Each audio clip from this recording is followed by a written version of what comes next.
Bonsoir les amis, c'est Christian. Ça, c'est ma troisième vidéo sur la compagnie Limal.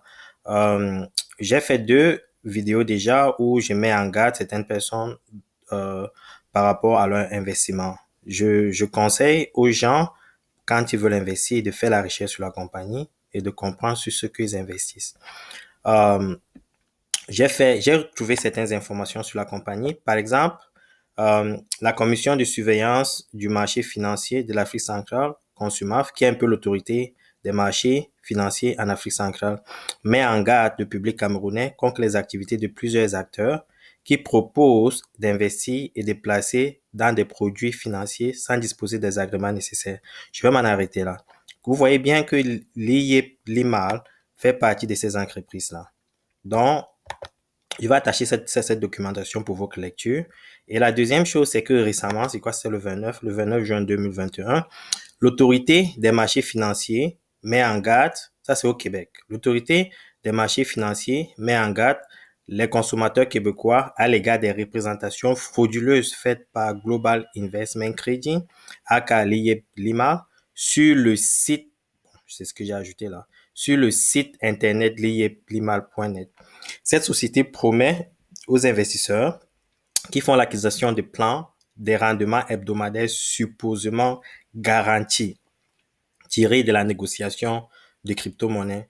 Global Investment Trading fait de la sollicitation au Québec par l'entremise des réseaux sociaux, dont la page Facebook Liyep Limal Canada. Une structure de marketing à paliers multiples pourrait contribuer à mousser l'intérêt des consommateurs pour cette offre.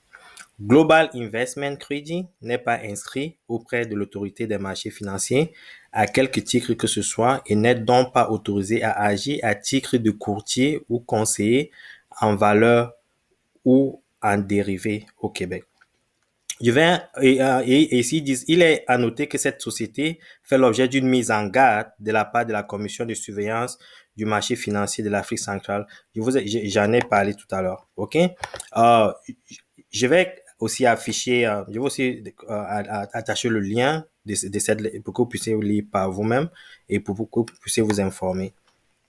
Ce que j'ai toujours dit, c'est que, et j'insiste, il est improbable, il est impossible, OK, qu'une entreprise financière puisse garantir à ses déposants ou à ses investisseurs de certains retours. C'est impossible, ça n'existe pas.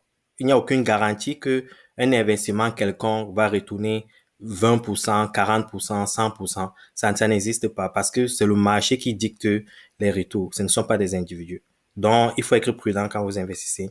C'est tout ce que je voulais partager